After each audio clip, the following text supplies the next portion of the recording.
to Now Chicago. I'm John Hanson. February is Black History Month, which offers a great time to honor and celebrate the legacy of so many leaders of our past. It also offers an opportunity for honest discussions facing the African American community right here in Chicago. Look, we're all aware of the serious issues facing kids and teens in our city. It goes without saying that our city is deeply divided in many ways along racial and socioeconomic boundaries. Our next generations of leaders, whether they're black, white, brown, whatever, they're going to face incredible challenges. And somewhere in our city, north side, west side, south side, is that next generation of leaders. And helping them along, helping them grow and mature and understand that their biggest asset is their ability to listen and learn. So joining us first to discuss how we can all help Chicago's next generation is someone who understands the importance of diversity. Multicultural children's author Veronica Appleton. Veronica, thank you so much for joining us today. Thank you. Thank you so much. And I just began to scratch the surface because you have done some incredible work in the fields of diversity and really training people on a, not only in Chicago, but on a global level of how to come together. But first, let's start very micro. You're from the south side of Chicago, right? I am from the south side of Chicago. I grew up near the Beverly area of the city, and now I live in Auburn Gresham. What did that experience growing up, does that translate into what we see today in terms of the work that you do now? Absolutely. I think when you have a good foundation, when you have parents in your home who really believe and instilled in you that support, that foundation, you can be exactly who you want to be. You can be a doctor, a lawyer, a business professional. You can be an artist. You can be a creator of whatever you think works for you. So I think having a good foundation is important. But for children that do not have that foundation, it's even more important that we have role models in the world, whether it's a singer or a dancer or even a teacher, that can instill within that child that you can be successful. You can be whoever you want to be. What made you want to write a book? I mean, what an undertaking. Have you always been interested in children's literature? You know, I've always been a writer. I've always written poetry. I've always written short stories. I've always wanted to write, but I didn't quite know that I wanted to write for children until 2008 when I was talking to my mom and I just had a weird inkling and it said, write for children. And I took that as a sign from God that I need to do this and I need to write and write for children specifically. And so I've been doing that over the last 7 years now, 8 years, and I feel confident in the work that I've done. Journey to Appleville, it shows that I haven't given up, that I am passionate about what I do.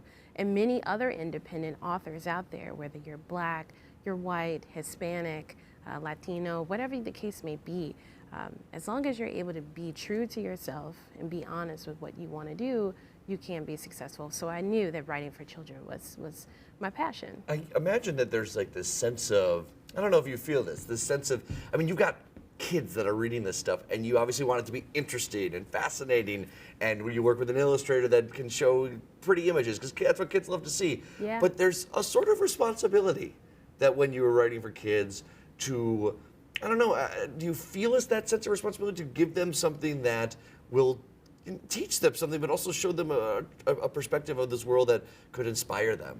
Totally. I think that anything that we do as adults, we owe the responsibility to a child to be that role model for them. We could be anyone. We can be a camera person. We can be a floor manager. We can be a TV host. We can be anything. But what it shows is that you are showing a child what that life could be like, right? So when I write Journey to Appleville, when I write any other children's book, I am showing to the world that I'm doing something that I believe in, and I'm sure that other children can do the same thing. So yes, there's a huge responsibility in being who you want to be, but also showing kids that there's opportunities out there, which is what Appleville represents. It represents getting to that place of opportunity. Along the journey and along the story, children experience challenges. And those challenges, it could be falling apples from the sky, it could be a block in the road, it's anything. We all experience something like that. So I wanted to create a story that was symbolic of my journey to Appleville, your journey to Appleville, John, getting to that place of success. So yes, definitely. Is it about seeing kids of all different shapes, sizes, colors, succeeding and facing challenges? It's about seeing those journeys that leaves the kids, or you hope leaves the kids, with a sense of, there's a sense of community around going to Appleville, that we're all on this journey. Absolutely. And the world that we see today, we've seen it through the Women's March, we've seen it through the Black Lives Matter movement, we've seen it through every movement in history that culture is important. It's how we communicate, it's how we move through the world, it's what we learn, how we play, how we talk. It's everything. And as long as we get to that journey of being accepting of people and being inclusive, and not just saying, yes, I accept you because of who you are, but being accepting because of that person and their deep level diversity, who they truly are, their traits, what makes them unique, that's when we know that we're in good shape in this world. So yes, I tremendously agree that showing children of different colors, sizes, and shapes is very important. So I don't think every kid's going to read this book and all of a sudden the world of Totally. discrimination is gone and oh my gosh, we're all on this journey to Appleville. There's obviously bigger discussions along the way, but I guess it's a good primer. I guess it's a good starting point. And what better way, there's nothing more personal than that connection between a mother or a father reading with their son or daughter. Absolutely. That's a moment where their son or daughter might have questions. That this book can open the dialogue and start, at least open the door towards those sorts of questions. Yes, absolutely. And I mentioned to parents and I mentioned to children all the time that Journey to Appleville can be used as a tool and used as a resource to talk about not only just diversity, but just about goals, right? Just about friendship and how you can build relationships with your neighbors, how you can build relationships with the people that you go to school with. Journey to Appleville is, I would say, more than just a children's book, right? It's opening up the world to who you can truly be and being supportive of each other, because we're all on this journey to Appleville. We're all on this journey to being our true selves, and I think that that's important. This is going to open up a can of worms, and this is probably a question we could talk about for hours and hours and hours. Do you notice a lack of these types of books for kids these days, or when you grow up, does that, from what you read, kind of inspire you to, no, let's fill a void here? Or do you think that you're amongst many different multicultural artists, authors, excuse me? John, what I think is so important is that when we look at the statistics, we see that there is a huge lack of children's books that are written for people of color. Once we saw those statistics, I would say probably about maybe 5 to 6 years ago, when I really started paying attention to those statistics, I said, wow, that's really something. There's a lack there. And I wanted to write children's books. I have 16 other books that are completely unpublished. And I'm on this journey to publishing more. It's very important. But I also understand that there's a void out there, and we need to try to find a way to fix it. And there's a lot of great authors that are doing that. There's a lot of independent authors who have been pushing their stories forward. So it's like we're all a community as well. We're all independent makers. And All the authors are on their journey to Appleville. Exactly. There you go. So we're all in the mix. We're all here, and we're all doing something great for kids, because literacy is important. Literacy is important. I have to repeat that. And teaching kids how to read, teaching kids just the basics of life, I think will equip them to having that strong foundation as they grow older. Where can people find the book? Yeah, so you can find the book at www.applevillebooks.com. It's available at Amazon, Books A Million, Barnes & Noble, and a few other bookstores. I'm going to bring this one to my niece and nephew, if that's okay Thank with you. you so much. All right, so you're going to leave for now, but you're going to come back at the end of the show, Yes, right? I We got will. plenty more to talk about. All right, we'll be back after this on Now Chicago.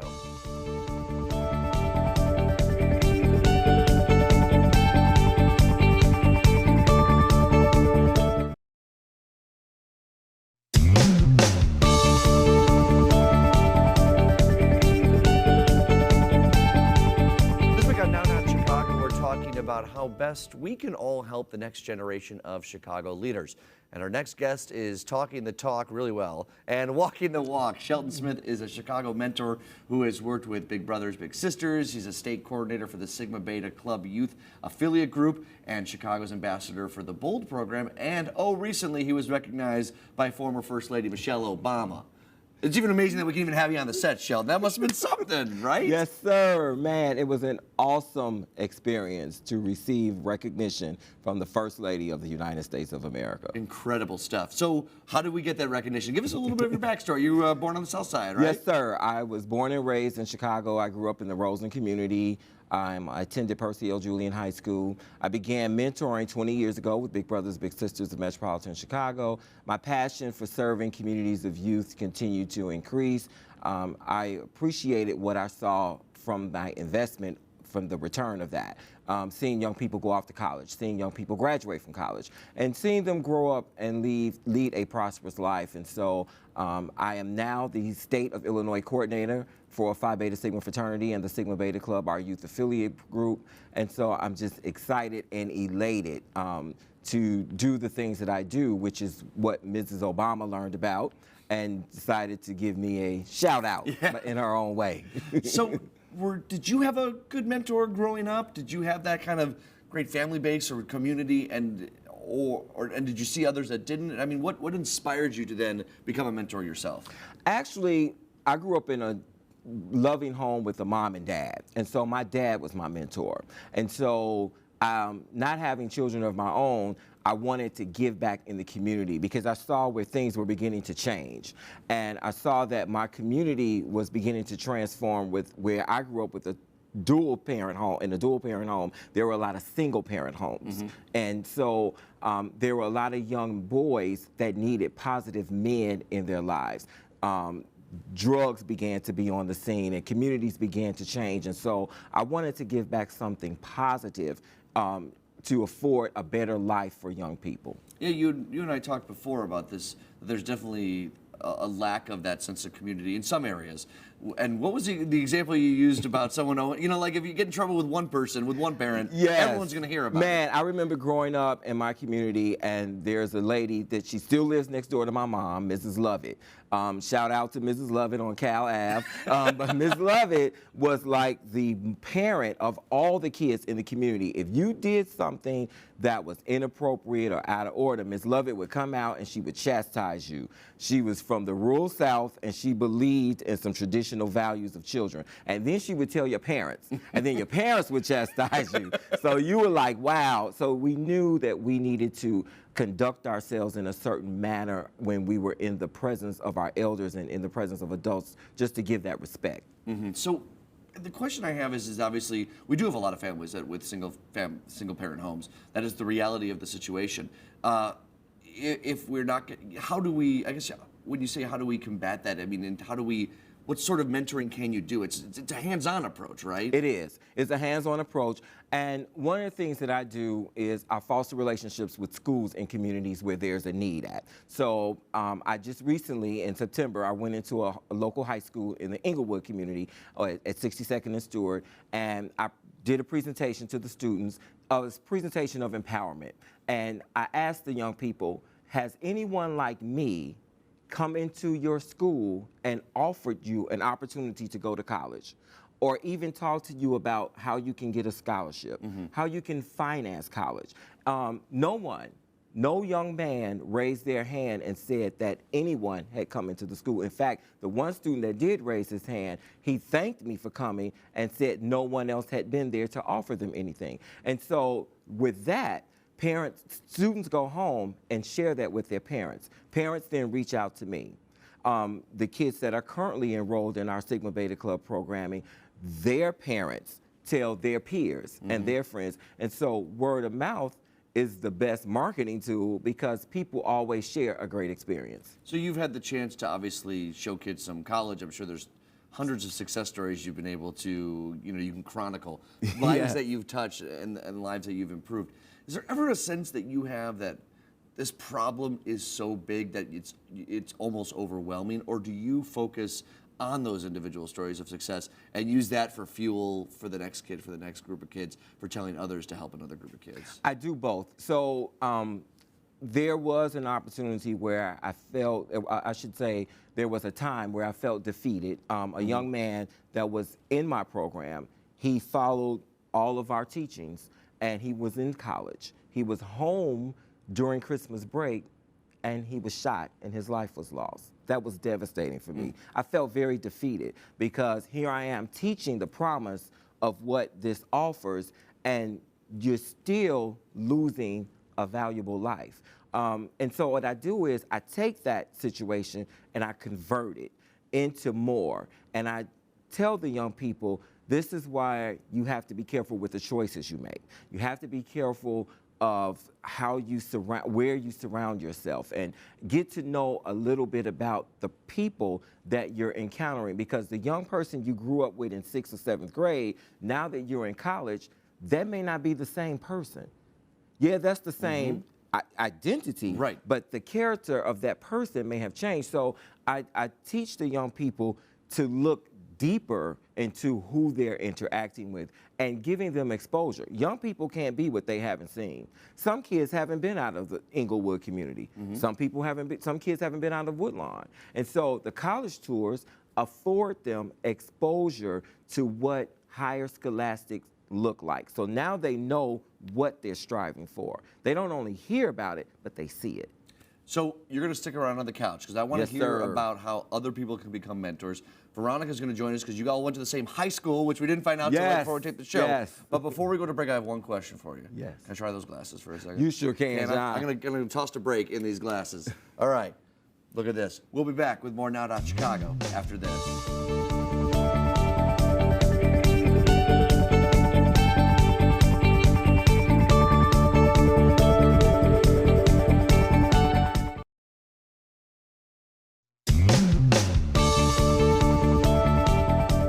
And welcome back to Now.Chicago. We're talking about Chicago's next generation, how we can help our future leaders. And Veronica Appleton is a multicultural artist, and we were just talking to Shelton Smith, a mentor. Now you're both on the couch, and it turns out you went to the same high school. Yes. We did. I Few cannot years believe apart. it.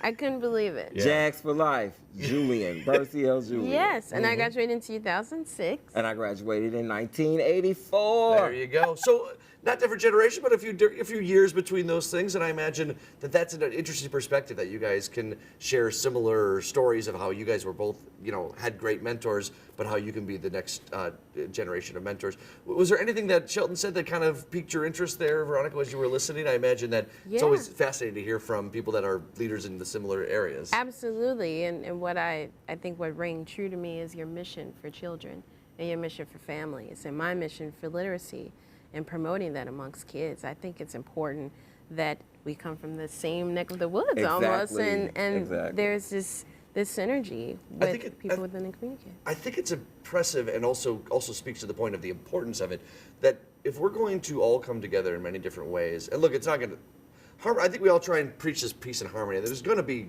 problems, there's going to be divisiveness, but if we're going to do it, it's got to be from different angles. It's got to be from mentoring kids to get to college, but it starts even before that, and just some of the basic sort of parts about life. The reading. Exactly. Reading is what you do. I commend, I applaud, because there's so many people that don't learn how to read until a later age in life. And I remember the singer Fantasia saying that she didn't complete high school. And so there's so many things that happen, and the older you get more distractions, you get more responsibility. And so young people have to be exposed at an early age, because what's instilled in them, that determines just how successful they shall become. So Absolutely. kudos. Thank you. Thank you so much. So we'll have to share this with the high school too. They're gonna have to be like, look at our alums here. They're doing great things.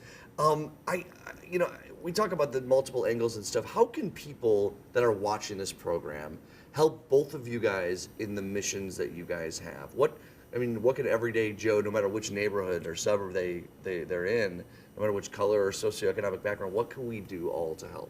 Yeah, I think something that we were talking about earlier today is getting more involved in your community, right? Find a cause that you can relate to, connect with it, purchase with purpose, right? It's get closer to a cause that you have in mind. When you say purchase with purpose, what do you mean by that? It's whether it is finding an item in the store that you really love, tying it to a cause, whether it's gun violence, whether it's domestic abuse or domestic violence or children's literacy.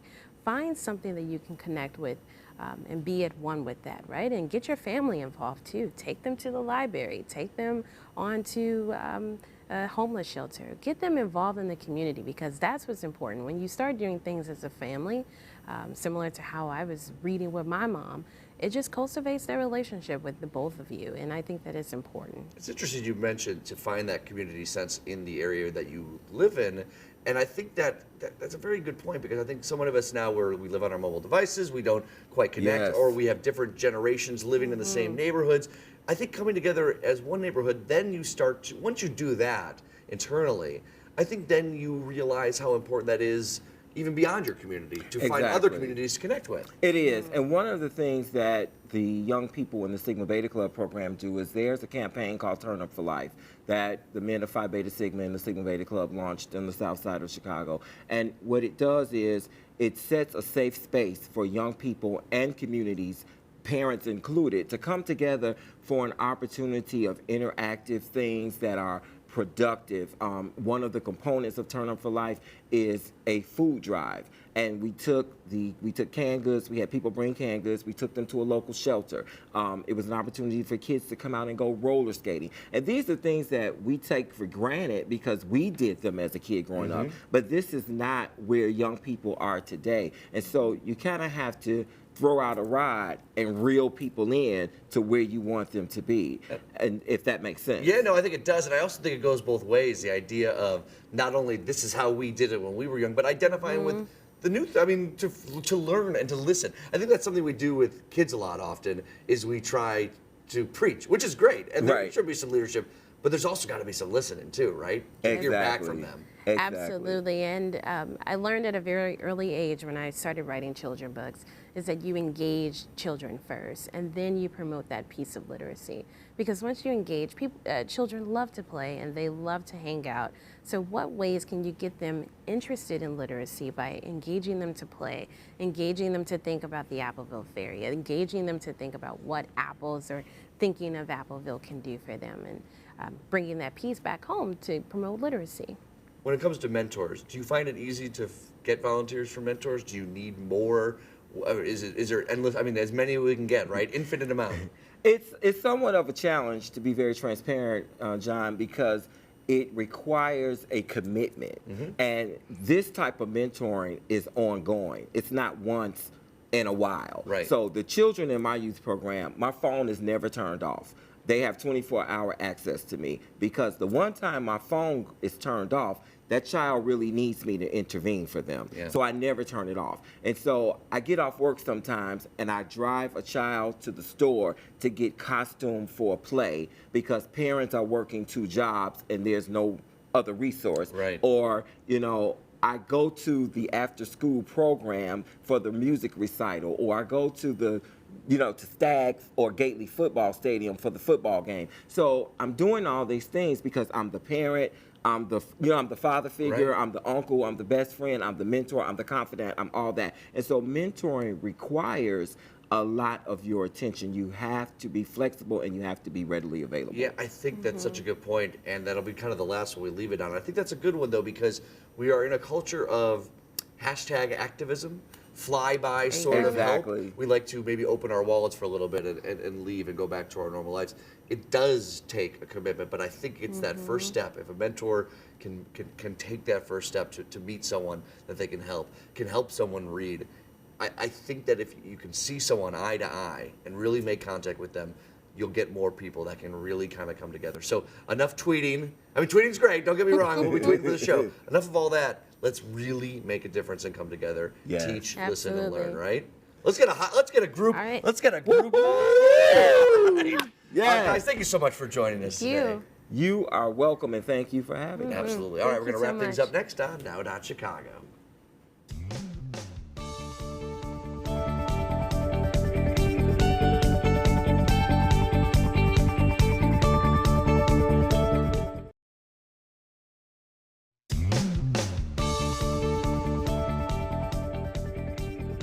Hey, welcome back to Now.Chicago. Look, I got to admit, I had some trepidation touching the subject matter today. You see, I don't know if you can tell, but I am white.